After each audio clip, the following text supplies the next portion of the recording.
Buen día, hermanas. Bueno, saludarlas a todas, un gran abrazo, decirles que las extraño mucho y vamos a empezar nuestro devocional y vamos a orar para aquello, ¿ya?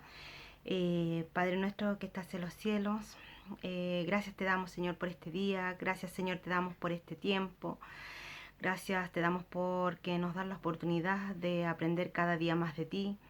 Te pedimos que en esta mañana, Señor, seas abriendo nuestro corazón, nuestra mente, para poder aprender más de tu palabra. Te lo pedimos todo en el nombre de Jesús. Amén. Hemos estado viendo en la semana cómo debe ser el comportamiento, ¿cierto?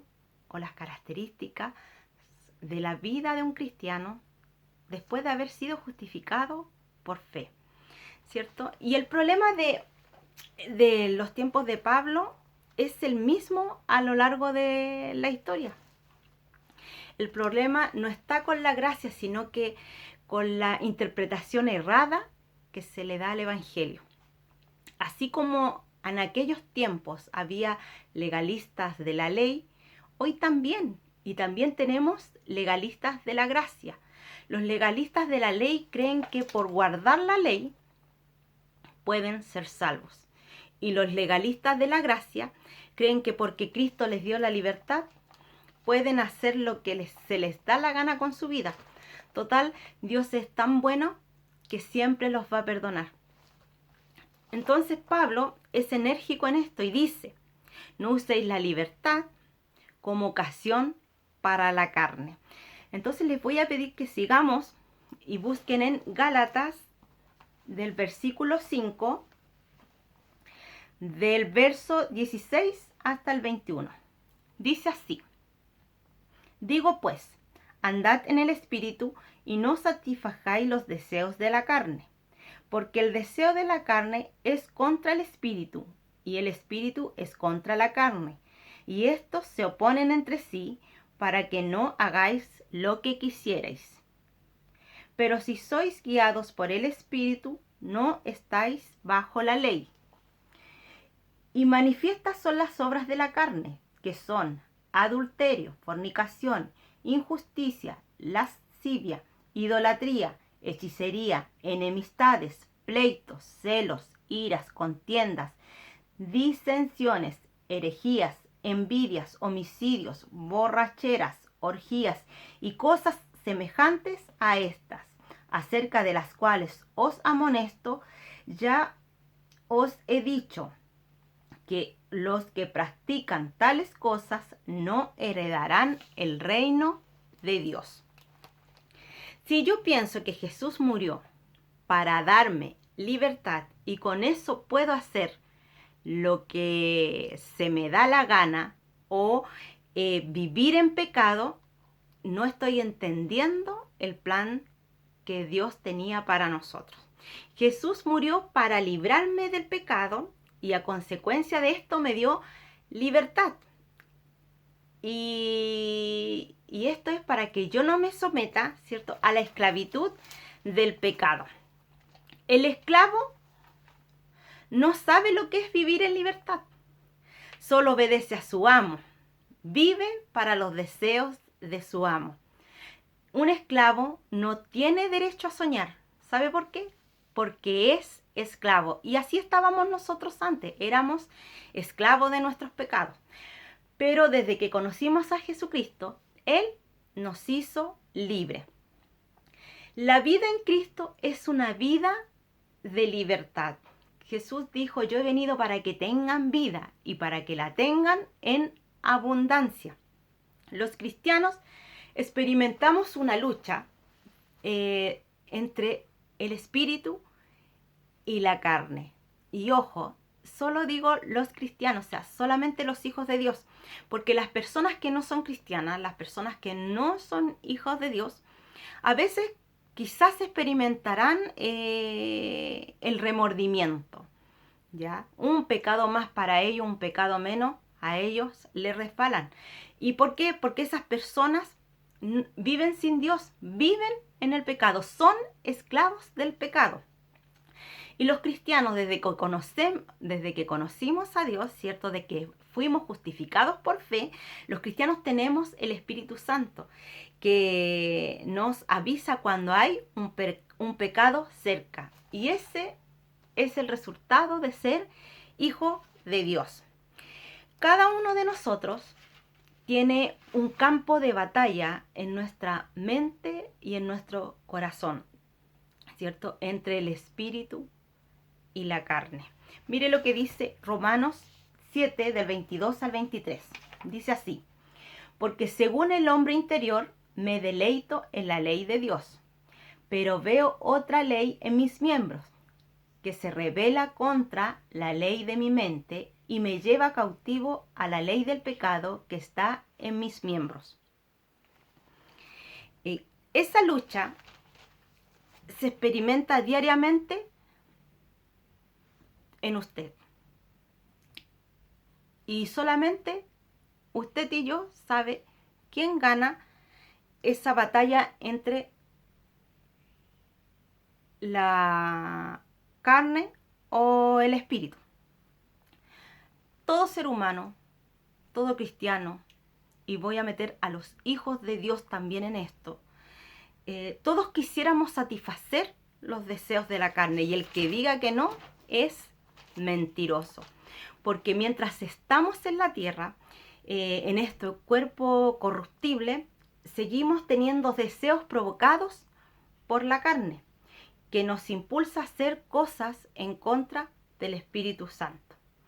Pero desde que estamos en Cristo, la carne sigue siendo la misma, con la diferencia que ahora no hacemos nada para satisfacerla, sino que vivimos para contradecirla y agradar a los deseos del Espíritu.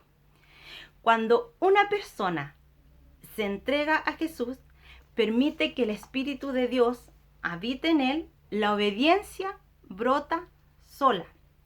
El cristiano no obedece la ley para ser hijo de Dios, la obedece porque es hijo de Dios. Los deseos de la carne, dice Pablo, son engañosos. Presenta una satisfacción momentánea y carnal, que luego llega el arrepentimiento, y muchas veces ese amargo arrepentimiento. Todos en algún momento nos hemos visto ahí, en el medio, entre satisfacer el deseo de la carne o satisfacer el deseo del espíritu. Y lo más fácil es satisfacer el deseo de la carne, ¿cierto? Porque la naturaleza nos orienta a ellos. El satisfacer el deseo del espíritu es algo que estamos aprendiendo, es un proceso diario en negarnos a nosotros mismos, ¿cierto? Este proceso es de andar en el espíritu, no es fácil, porque solo lo lograremos cuando comencemos a llevar la presencia de Dios siempre en nuestras vidas. Nadie puede decir que anda en el espíritu cuando realmente no mantiene una vida diaria de oración, de comunión, de lectura de su palabra.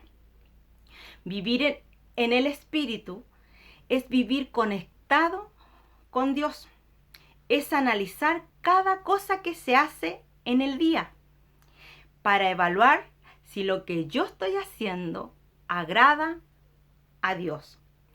Es negarse realmente a lo que uno quiere hacer. Es aguantarme de hacer lo malo para no fallar. Andar en el espíritu es evitar que algo que tenga que ver con el deseo de la carne. Y lo que es más todavía, que ese deseo tome dominio, ¿cierto? O control de mí. Todo ser humano, dice Pablo, tiene dos caminos, ¿ya? Y esta es una lucha que todos tenemos y la tenemos porque nuestro cuerpo tiene tendencia pecaminosa. Y la tendencia carnal, lo que tenemos que aprender hoy, que se revela contra a Dios. Mire, Romanos 8:8 dice: y los que viven según la carne no pueden agradar a Dios. La obra de la carne claramente se revela y se manifiestan en contra de Dios. Se manifiesta en contra del prójimo. ¿Por qué? Porque la carne es egoísta, ¿cierto? Siempre buscará el beneficio propio, aún pasando por encima de tu prójimo. También se manifiesta en contra de mí mismo. La carne busca el pecado y nos hace esclavos de él. La carne destruye nuestras vidas y también se satisface de aquello.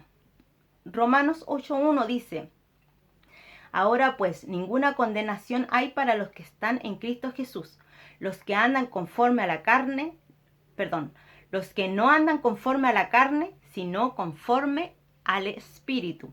Y Romanos 8:6 dice: porque ocuparse de la carne es muerte, pero preocuparse del Espíritu es vida y paz. Si eres cristiano, si eres hija de Dios y no vives en los caminos de obediencia, necesitas revisar el concepto de cristianismo. Si eres cristiana y tienes que pasar tiempo, tienes que pasar dominándote y no logras hacerlo, ¿cierto? Dominándote para obedecer, también tienes que revisar el concepto de cristianismo. Porque el que anda en el Espíritu no anda en la carne. Y si usted sigue andando en la carne, es porque realmente no ha nacido en el Espíritu. El ser humano debe preocuparse de ir a Jesús. Y para ir a Jesús hay que enfocarse. Porque el Espíritu quiere ir a Jesús, pero la carne te lleva en sentido contrario. Hay que dominar la carne para ir a Jesús. ¿De qué manera? Orando, manteniendo comunión con Jesús, leyendo su palabra, no tan solo leyéndola, estudiándola, no tan solo estudiándola, meditando lo que Él quiso hablar a tu vida a través de ella. Pero el ser humano, en vez de enfocarnos para ir a Jesús, nos enfocamos para no mentir, nos enfocamos para no destruir, nos enfocamos para no tener envidia, ¿cierto? Y esto nunca lo vamos a alcanzar. Porque para alcanzar esto, ¿cierto? Para lograr esto, Cristo debe estar en nosotros. Porque el Espíritu da victoria sobre la carne. Cuando estés en el Espíritu, el fruto de la obediencia brotará sola. No tendrás que preocuparte de mentir, porque andar en el Espíritu te llevará a no hacerlo. No te debes preocuparte de no tener envidia, no debes preocuparte de que vas a fallar, no debes preocuparte de nada, de las cosas malas que puede tener la carne, porque andar en el Espíritu te llevará a alejarte de todo aquello y andar en obediencia. Pablo, hermana, en este episodio deja claro que hay una lucha constante en un hijo de Dios entre la carne y el Espíritu. Ahora, la pregunta es, ¿quién gana esa lucha en tu vida? Y esa respuesta solamente las tiene usted. Espero que este pequeño devocional sirva para su vida y que aprendamos que para ganarle a la carne solo debemos estar cerca de Jesús. ¿Cómo? Estudiando, orando, meditando. De lo contrario, no vamos a avanzar, vamos a retroceder. Les doy un gran abrazo y espero que tengan un buen día.